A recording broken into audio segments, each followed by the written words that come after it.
All right, so I want to try something. I've got one of these guys. I'm going to put a link in the description. This is just a cheap tire inflator. I've seen this before. Someone else did this where they take this big bulky thing made for cars and they trim it down into something that can be used in a kit for a motorcycle. I'm going to try that. I want to go on adventures with my little motorcycle. So I'm trying to prepare for that.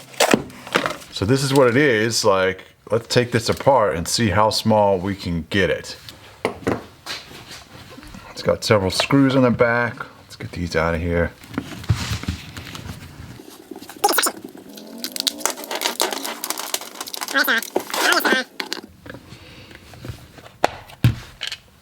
Aha. All right, so that covers off. Now we've got all this plastic taking up space. Look at all this. Look, it's got a little fan to keep things cool inside this big plastic box. A little motor that runs the pump. And over here we got our little, this is our PSI gauge over there. And there's a little switch right here, making everything work. And of course there's this really cheap light thing going on here. Let's take it apart. That's what we came here for. That's why we're all here.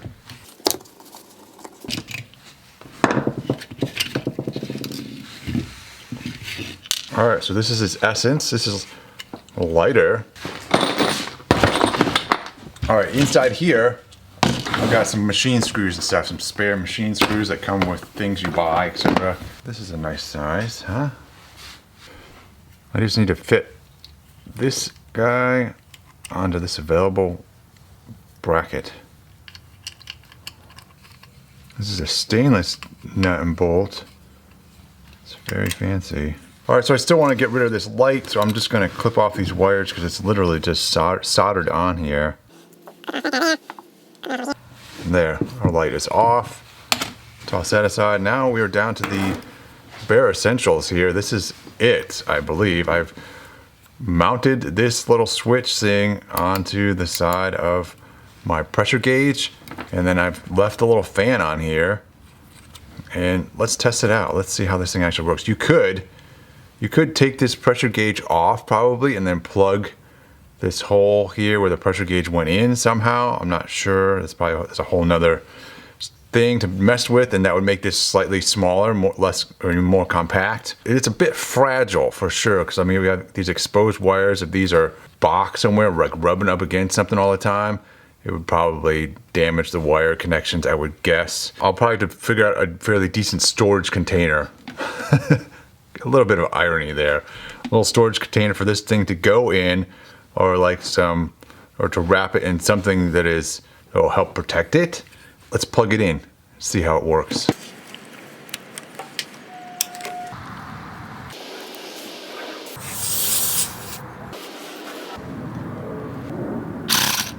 Ooh, it's dangerous. This thing's moving.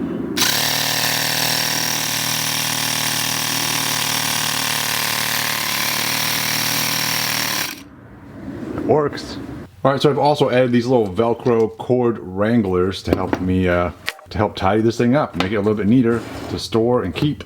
All right, so we got this. It works. It does what we want it to do. It took us like 5 minutes of work to get here, and it saved us like 50% because the alternatives for this thing are like $50 or $60. I'll put links in the description to those alternatives in case you don't want to take the 5 minutes to do this, or if you think this is wacky and crazy and possibly dangerous, because it is. In true hoopty-doodle fashion, we saved ourselves some money, and we've created something that is slightly dangerous, potentially dangerous.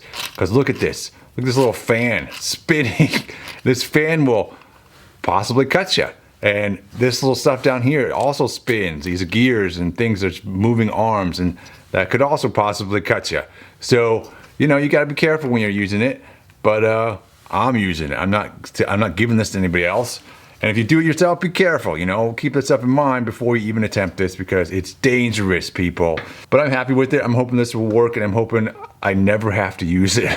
That's what I'm hoping, because this means I got a flat tire at some point. I'm gonna go on an adventure, I hope, someday. And this will give me confidence to go on that adventure.